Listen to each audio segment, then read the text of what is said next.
St. Joe and who have made big plans for this. We need more sunshine. We'll see about Monday. We've got concerns. 14 minutes right now past 9 o'clock. Going to be a hot day for today. More on that in a few minutes. Yeah.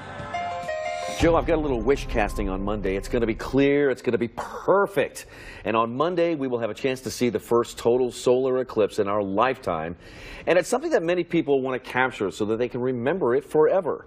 But there have been several warnings about the damage it could do to your phone, or if you look at it with your eyes. So that's where we have Rob McCabe. He's from the Digital Dock in Leawood. And Rob, first things first here, let's answer the question here. Everybody's going to have their cell phone with them. Can we use our cell phone to take a picture of the eclipse?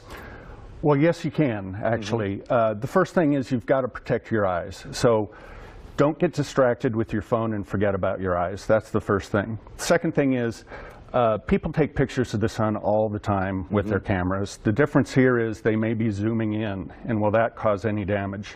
And that's really hard to answer because there are a whole variety of phones and cameras out there on the market. So it's hard to be definitive with that answer. But what I can tell you is that Apple has made a statement that they use wide-angle lenses in their phones. Because of that, it will not cause any damage. Other phone makers use very similar cameras, and so I think you're pretty safe using the cameras on the phones. What kind of quality can we expect taking a picture of the eclipse with our phones?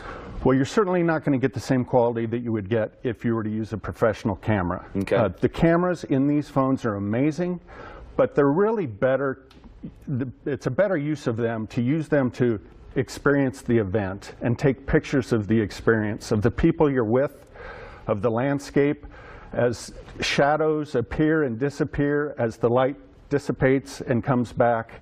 That's really what you want to use your phone to take pictures of. All right, so if you choose to not pay attention to the eclipse with your own eyes and take in the moment, and you want to take a picture of it, Rob, you've got some steps here to walk us through here if you want to capture the eclipse. What do we do? If you're going to do that, the first thing you want to do is turn off your flash and turn off autofocus. Okay. You're not going to be able to autofocus on the sun. And then you want to go into the settings in the camera app on your phone and turn down the exposure all the way down. Both iPhones and Androids have that capability, so you want to make sure to do that. Sure. All right. Then you want to make sure to think about using a filter. And if you don't have a real clip-on filter for your phone, you can actually use the lens out of an extra pair of Eclipse glasses and hold it over the camera of the phone to be able to filter the sun and the light getting into the phone. Oh, neat. The last thing I'd recommend is think about using a tripod, because if you're zooming into the sun, you want to be as stable as possible, and a tripod may be something you want to think about using. Those are great ideas. I never would have thought about that. Any last minute advice here, or last advice here before we go? Well, I'd make sure that you charge your phone up beforehand so that the battery doesn't die. Of memory to be able to take pictures and videos of the event, so think about those things beforehand. And then make sure that you're not focusing just on your cell phone. This thing only happens in Kansas City once every 200 years.